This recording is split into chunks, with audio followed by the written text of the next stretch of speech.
Olá, eu sou Márcia Medeiros e esse é o canal Monólogos. Neste vídeo eu te convido a entender um pouco sobre o que define um livro de literatura como sendo um clássico. Em 2007, a Companhia das Letras lançou um livro de autoria do Ítalo Calvino que se chama Por que Ler os Clássicos?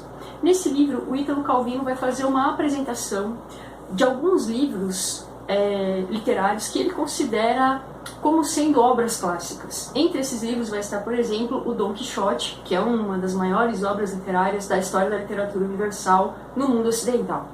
Mas o que interessa, na minha opinião, desse livro é exatamente a introdução que o Ítalo Calvino faz, onde ele apresenta quais são os pressupostos, ou onde ele mostra uma proposta de definição a partir da qual ele vai dizer como a gente pode identificar uma obra como sendo uma obra clássica ou como sendo uma obra que merece ser canonizada.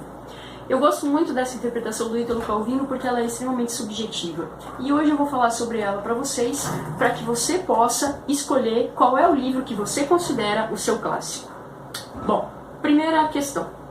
Um livro clássico é aquele do qual normalmente nós dizemos eu estou relendo, ao invés de dizer eu estou lendo. Por que a gente faz isso? As pessoas que se consideram grandes leitoras, elas muitas vezes passam batido por algum texto na sua juventude que elas não apreciaram como elas deveriam apreciar. E há que se levar em consideração que muita gente tem inclusive vergonha de falar que nunca leu um texto clássico. Por exemplo, Os Miseráveis, do Victor Hugo, ou A Dama das Camélias. Mas as pessoas precisam se tranquilizar em relação a isso. Por quê?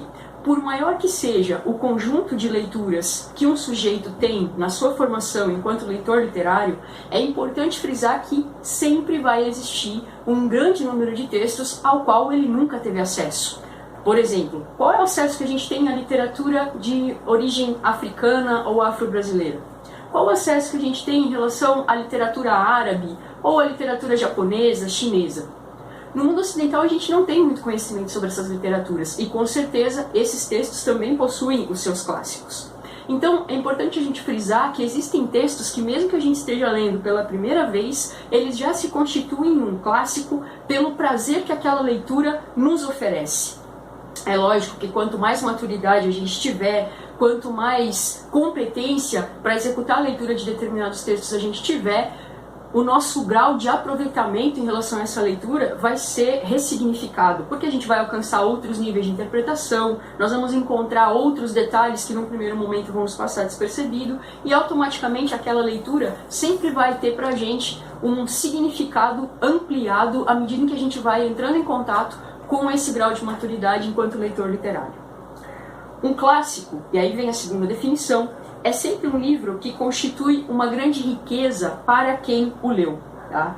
Isso não quer dizer que ele constitui uma riqueza menor para quem vai lê-lo pela primeira vez ou para quem tem uma condição melhor de apreciá-lo.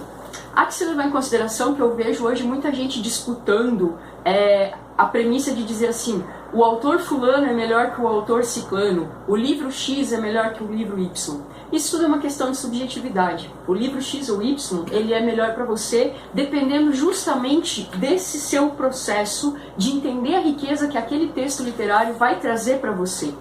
As leituras que a gente faz quando a gente é muito jovem, por exemplo, elas podem ser muito pouco profícuas. Isso porque a gente pode sentir uma certa impaciência em saber como é que a trama da história vai se desenrolar, a gente pode ter uma certa imaturidade no entendimento de como aquelas personagens ou de como aquela história foi construída, a gente pode se distrair com várias coisas, a gente pode ser muito inexperiente no sentido de compreender efetivamente o que aquele autor ou autora está tentando nos trazer com a sua obra. Mas essas leituras que a gente faz na juventude, elas são experiências formativas interessantes no sentido do leitor e da leitura futura que a gente venha a se constituir. Inclusive para a gente poder traçar parâmetros de beleza, escala de valores, termos de classificação e de comparação entre os livros. Então essa lógica da gente falar o autor X é melhor que o autor Y, isso muitas vezes depende inclusive da nossa própria formação enquanto leitores literários. Por isso, a gente precisa compreender que toda escolha literária é uma escolha particular. É óbvio que existem coisas que são consideradas clássicas porque elas fazem parte de um cânone, por exemplo, Machado de Assis. Mas isso não quer dizer que todo mundo vai morrer de amores por ele, tá? Isso é uma questão importante que a gente precisa salientar. O clássico é o livro que, sem dúvida nenhuma, exerce uma influência particular em relação ao nosso sentimento, à medida em que ele se impõe como inesquecível. Ou seja, é aquele livro que você leu e você nunca mais vai conseguir tirar das dobras da sua memória. Ele faz quase que como uma mimetização no seu inconsciente e ele passa a fazer parte da sua vida, porque ele te oferece uma perspectiva de mudança interior. Essa é uma das maiores belezas que a literatura vai trazer. Sempre que a gente está relendo um clássico, é importante a gente frisar que aquela leitura é como se ela fosse a primeira descoberta.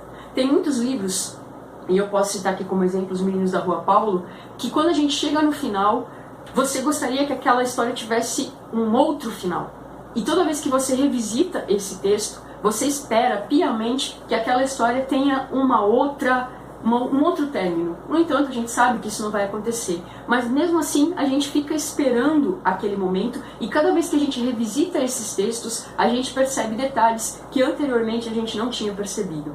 Por isso é que sempre que a gente lê um clássico, mesmo que você esteja revisitando aquela obra por uma segunda, terceira, quarta ou quinta vez, a sensação que você tem é de que você está lendo pela primeira vez. E da mesma maneira, mesmo que você esteja lendo um clássico pela primeira vez, você pode ter a sensação de que você já leu aquele texto em algum lugar. É como se ele nunca terminasse de dizer o que ele tinha para dizer, e muitas vezes você percebe marcas de leituras que precedem exatamente aquele texto, né? Isso porque aquela história, ela carrega em si traços de culturas, traços de histórias, traços de linguagem, de existência e de costumes que conseguem romper a barreira do tempo e que vão se imiscuindo pelas épocas, pelas eras e pelos séculos. Um clássico é um livro que apresenta esse conjunto de valores. No próximo vídeo eu vou continuar discutindo com vocês quais são as perspectivas que o Ítalo Calvino traz para a leitura dos clássicos.